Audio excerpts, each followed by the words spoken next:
Well, today's job, ladies and gentlemen, is to rewire this little bugger. Yes. This can go in the bin.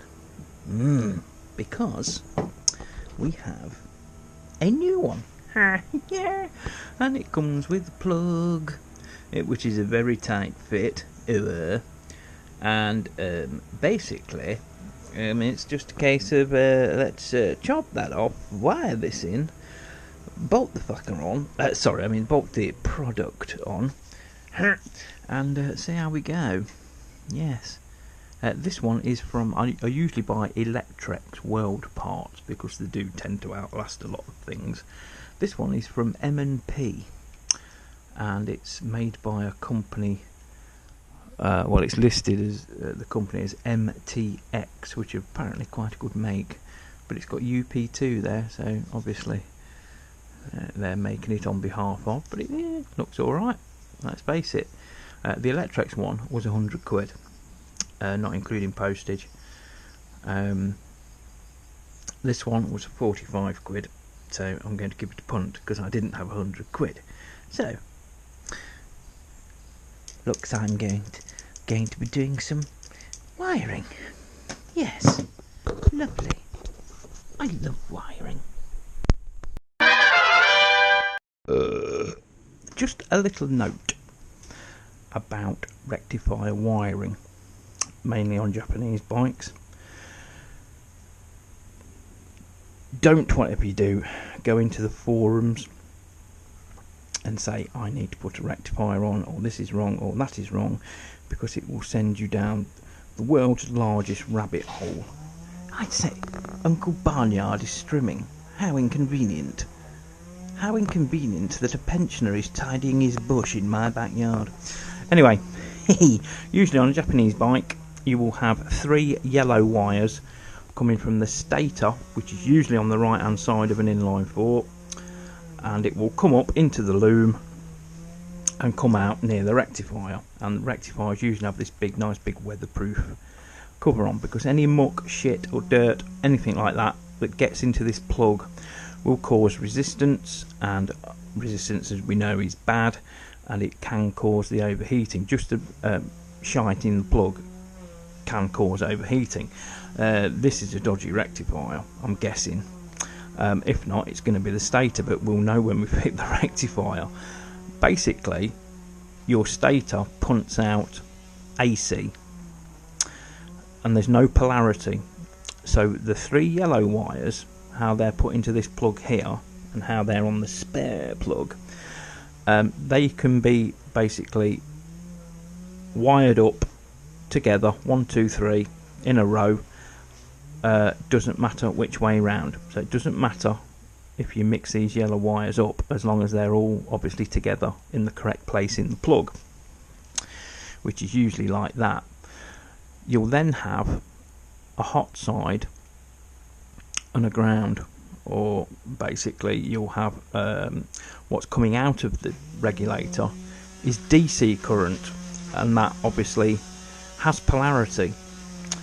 So your hot side must be wired to the hot side, your ground must be wired to the ground, and then quite often you'll get a third wire as well, and that will be your spare wire that's knocking about. But look on your wiring diagram for your hot and your ground, and they must be wired correctly.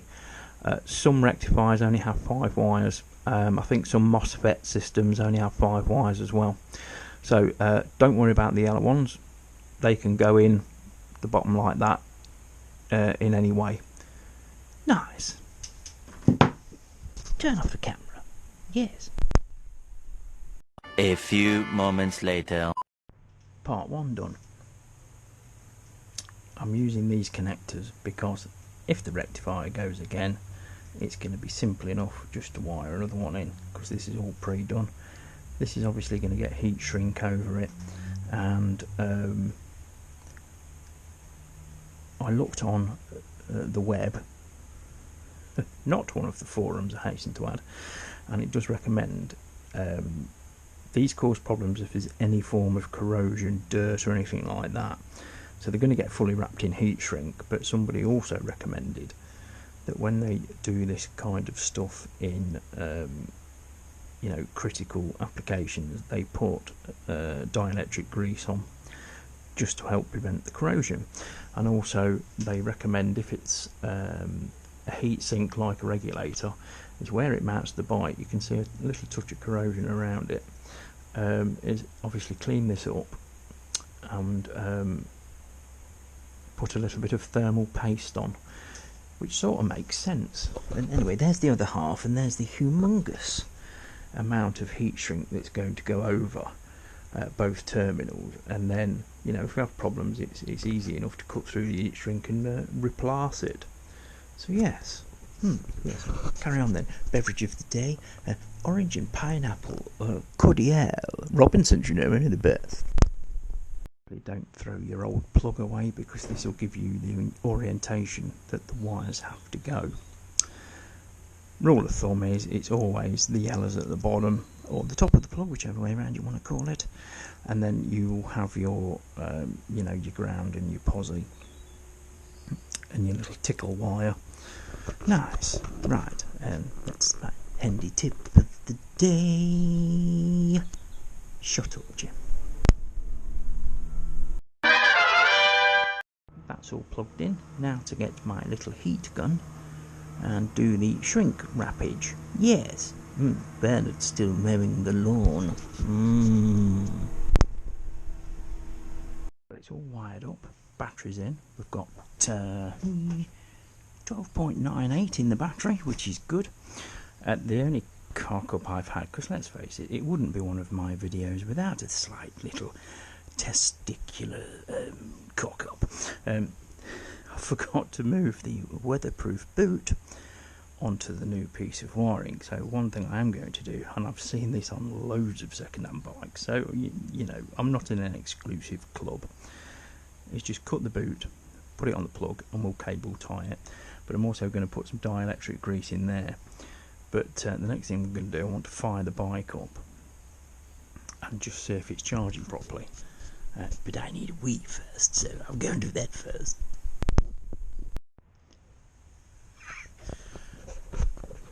I put the battery on. The battery was showing 12.9 volts. But when I turned the ignition key on, there was literally nothing. The faintest of lights. So that got me to thinking, should I be chasing bad grounds, stuff like that? Because the battery charged fine. It actually charged really quickly, which in itself could be a red flag. But yeah, it's got 12.9 volts in it. And then I thought, let's try a little trick. So I've got out my little boost pack, and that, in even when it's turned off, there is just over 12 volts going through these leads. It's 12 point something.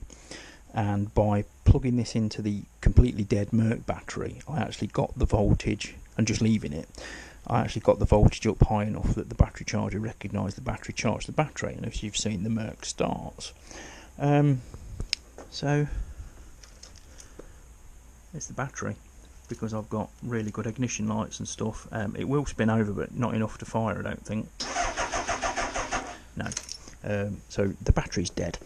So Spurt has got to have a new battery, which is a shame, because that one is not very old at all. I could be a bit of a twat and go through the warranty claim and all that lot. But at the end of the day, if the rectifier's faulty, it's obviously boiled the battery, and I was quite lucky to get away with whatever I've got away with. So that's going to be it for Spurt today. I do have a couple of bulbs to put in the Aprilia, in the clocks, because the bulbs are here. But other than that, I might actually fit the cruise control to Spurt. Yes, I don't know yet, because that's sort of put me at a bit of a loss. But oh well, at the end of the day, I'm glad I didn't spend 80 odd quid on a moto battery and have that bollock. That was half the price of a moto. It's probably less than that, actually. I have heard of Kyoto before, but that's no you know, no slur on the manufacturer of the battery and all this lot. The charging system of the bike was defective. It's buggered the battery. In fact, I could probably actually test it by a couple of test wires, stick them on an H4 bulb together with the multimeter, because as soon as the ignition was pulled on, that went down to about 3 volts.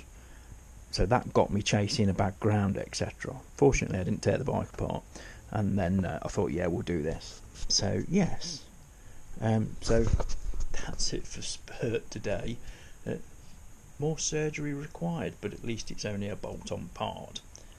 I have got a scooter battery, 12-volt scooter battery, which should actually spin him over, and it won't cause that battery any damage. Or I've got the battery in Charlie, but don't tell Steve. And I can test it on that, so I'm not exactly stuck. And I can take the motor bat out of the Aprilia if I have to, because that's got a big motor bat on it. So I'm not stuck for options, basically. It would be nice to hear it run and get the multimeter on it. Just make sure she's not putting out more than 14.5. I forget what the spec is. I have got the manual online, but it's something between, it's 13 something and 14 something. If it's over like 14, if you're pushing 15 volts, the regulator's buggered. Yeah, so that's curtailed my activities.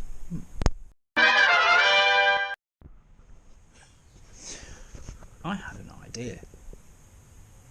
The battery I now know to be toast. I don't need to test it. I don't need to put a load on it. I know it's shite. I sort of remembered I'd still got the old battery from the Z knocking around somewhere, and I'd hidden it so well couldn't find it. But anyway, it's in now, and I only actually changed it because I didn't know the age of it. I don't actually think there's anything wrong with it, so I've put that on, and the little bugger fires right up. Yes, it does. Shall I demonstrate? Do I need to demonstrate? Yes, Jim, because the people will not believe you. I've not got any fuel on there. There we go. Oh yeah. So I think we can safely say Spurt's fixed. I have actually started the bike up with the fuel on and everything, and I've revved it up, and I revved it up to about 5,000-6,000 RPM, and the rectifier is pumping out 14.5 volts, which is well in spec. I will put the spec down below. Magic, absolutely magic. So yes, fingers crossed, Spurt's fixed. So now I've got to tidy this up, tuck all the wire loom back under and what have you. I couldn't be asked to cut these down, because you know all this is just going to cable tie together. Nice.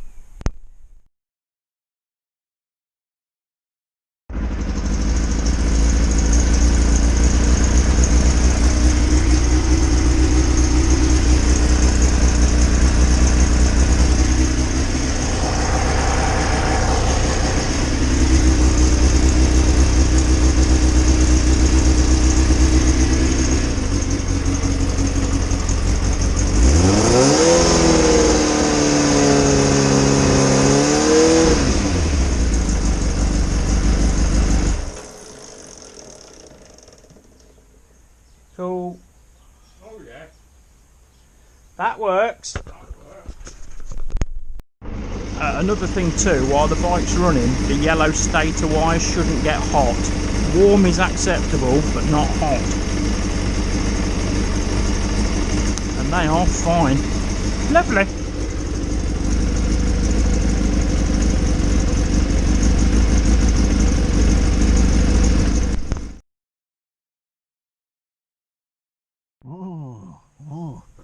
Well, I've charged the battery in Slinky, who's now been sat for just over a year, about 13 months, and just want to see if it'll fire up.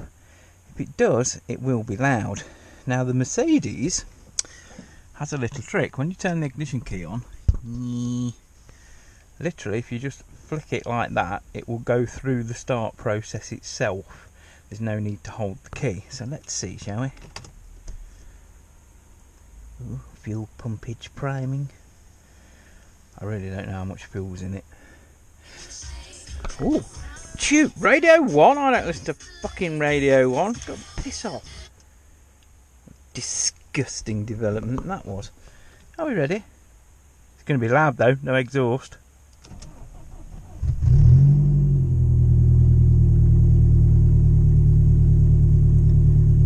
Oh yes, very loud. But it starts. That's good. Right. That's enough of that loudness.